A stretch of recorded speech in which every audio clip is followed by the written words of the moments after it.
पता है सबसे गहरा डर कहाँ छुपा होता है? कभी कभी सन्नाटे में, और कभी कभी उस सन्नाटे को तोड़ने वाली एक अकेली आवाज में। आज की हमारी कहानी उसी एक आवाज की है, एक दस्तक की। तो चलिए, हम चलते हैं उस रात में। एक ऐसा माहौल जहां खामोशी के सिवा सच में और कुछ भी नहीं था। वक्त था रात के ठीक 2 बजे। मतलब वो समय जब पूरी दुनिया सो रही होती है। चारों तरफ बस अंधेरा और एक अजीब सी शांति। और इस कहानी का जो किरदार है उसका नाम है राहुल। और वो बिल्कुल अकेला है। सोचिए, घर में कोई नहीं, बाहर हल्की हल्की बारिश की आवाज और अंदर एक गहरा सन्नाटा। ये जो अकेलापन है ना, यही इस कहानी की बुनियाद है। वो सन्नाटा टूटने वाला था एक ऐसी आवाज से जिसकी कोई उम्मीद कर ही नहीं सकता था। और उस खामोशी में पहली खलल पड़ती है दरवाजे पर हुई एक दस्तक से। सिर्फ 3 बार क्या? एक ठहरी हुई साफ आवाज, टक टक टक, जो रात के सन्नाटे को जैसे चीर रही थी। जाहिर है राहुल के मन में भी सबसे पहला सवाल यही आया होगा, इतनी रात को इस बारिश में दरवाजे पर भला कौन हो सकता है? अब जाहिर सी बात है वो डर गया था। दरवाजा खोलने की हिम्मत तो बिल्कुल नहीं हुई। उसने बस सहम कर दरवाजे के पीछे से ही पूछा, कौन है? दरवाजे के उस पार पूरी खामोशी, कोई जवाब नहीं।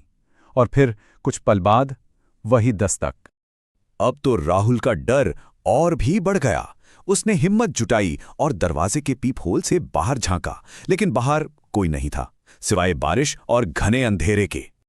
और यहीं से कहानी पूरी तरह से पलट जाती है, क्योंकि जो खतरा था वो दरवाजे के बाहर था ही नहीं, वो तो कहीं और था। और एक बार फिर वही दस्तक हुई, वही 3 बार। लेकिन इस बार कुछ बहुत ही अजीब था। वो आवाज बाहर से नहीं आई थी। इस बार दस्तक कमरे के अंदर से आई थी। जरा सोचिए, उस पल राहुल के दिल पर क्या गुजरी होगी। वो जिस खतरे से बचने के लिए दरवाजा बंद करके खड़ा था, वो खतरा तो पहले से ही उसके साथ उसी कमरे में मौजूद था।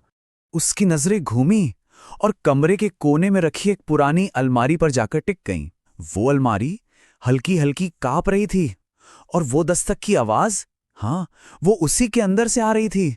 राहुल कांपते हुए हाथों से धीरे धीरे अलमारी की तरफ बढ़ा, और जैसे ही उसने हैंडल पर अपना हाथ रखा, अंदर से एक बहुत ही दबी हुई, सहमी हुई फुसफुसाहट सुनाई दी। अंदर से किसी ने फुसफुसाकर कहा, दरवाजा मत खोलो। 1 मिनट, कौन सा दरवाजा? घर का मेन दरवाजा या इस अलमारी का? और अंदर है कौन जो उसे चेतावनी दे रहा है? बस अब राहुल एक ऐसे जाल में फंस चुका था जहां से निकलने का कोई रास्ता नहीं था। एक ऐसा जाल जहां हर तरफ सिर्फ और सिर्फ डर था। उसकी समझ में नहीं आ रहा था कि असली खतरा है कहां। क्या वो बाहर दरवाजे पर है, या फिर ठीक उसके सामने इस अलमारी के अंदर? और इससे पहले कि वो कुछ सोच पाता या कुछ कर पाता, उसके ठीक पीछे घर का जो मेन दरवाजा था, वो एक धीमी डरावनी की की आवाज के साथ अपने आप खुलने लगा। और अब बाहर से एक आवाज आई, राहुल, अब खोलो। ये कोई दस्तक नहीं थी, ये एक बुलावा था। और तभी राहुल को सब कुछ समझ आ गया। अलमारी के अंदर की आवाज उसे बचा नहीं रही थी, वो तो बस उसका ध्यान भटका रही थी। कहानी उस रात को वहीं पर छोड़ देती है और हमें सीधा ले चलती है अगली सुबह पर, जब पड़ोसियों को कुछ अजीब सा महसूस हुआ। उन्होंने देखा कि राहुल के घर का दरवाजा खुला पड़ा है। अंदर उसके कमरे में गए तो सारा सामान अपनी जगह पर था। मतलब कोई लूटपाट नहीं, कोई जबरदस्ती के निशान तक नहीं।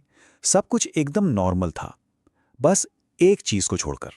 कमरे के कोने में रखी वो पुरानी अलमारी, उसका दरवाजा पूरा खुला हुआ था और अंदर बिल्कुल खाली था। लेकिन कहानी यहां खत्म नहीं होती। कमरे की दीवार पर ऐसा लग रहा था जैसे किसी ने अपनी उंगली से खुरच कर लिखा हो एक छोटा सा संदेश, अब अगला। ये कोई अंत नहीं था, ये तो एक नई डरावनी शुरुआत थी। सवाल बस एक ही है, अगला कौन?